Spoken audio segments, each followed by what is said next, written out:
नमस्कार, मैं आपका भाई सोनू यादव स्वागत करता हूं फिर से अपने चैनल फुकरा बिहारी में।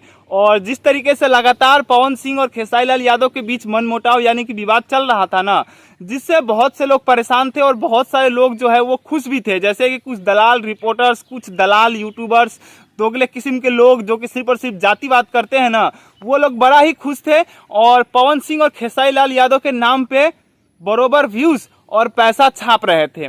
लेकिन पवन भैया और खेसारी लाल यादव के बीच में जो भी विवाद था ना, इससे ना ही पवन भैया और ना ही खेसारी भैया को फायदा था, ना ही भोजपुरी इंडस्ट्री को फायदा था, ना ही हम जैसे लोगों को फायदा था।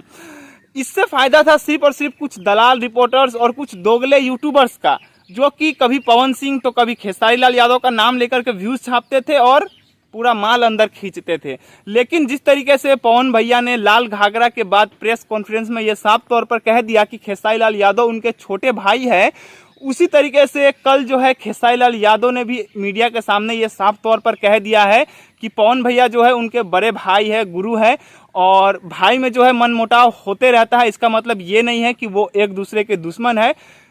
ये सब सुनने के बाद मुझे लगता है कि बहुत जल्द, जी हाँ बहुत जल्द, पवन भैया और खेसारी भैया जो है एक साथ आने वाले हैं और कुछ धमाका लेकर के आने वाले हैं।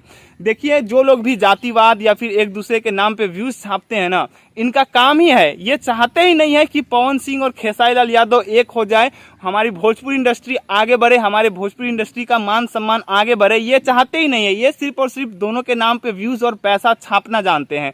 लेकिन बहुत जल्द पवन भैया और खेसारी लाल यादव जो है आप लोगों को एक साथ देखने को मिलेंगे। हो सकता है कुछ बड़ा ब्लास्ट लेकर के आए, और जो कि हम ये चाहते भी है। जितने भी कलाकार हैं भोजपुरी इंडस्ट्री में, सब एक साथ मिल करके काम करें, एक दूसरे का सपोर्ट करें, ताकि जो भी ये हर रोज भोजपुरी इंडस्ट्री में विवाद पैदा होता है ना, वो विवाद का जड़ ही खत्म हो जाए और हमारी भोजपुरी इंडस्ट्री आगे बढ़े, हमारी भोजपुरी इंडस्ट्री का मान सम्मान आगे बढ़े। बाकी इन सब चीज़ों के बारे में आपकी क्या राय है? क्या आप लोग भी चाहते हैं कि पवन भैया और खेसारी भैया एक हो जाए और अपनी भोजपुरी भाषा का मान सम्मान बढ़ाए?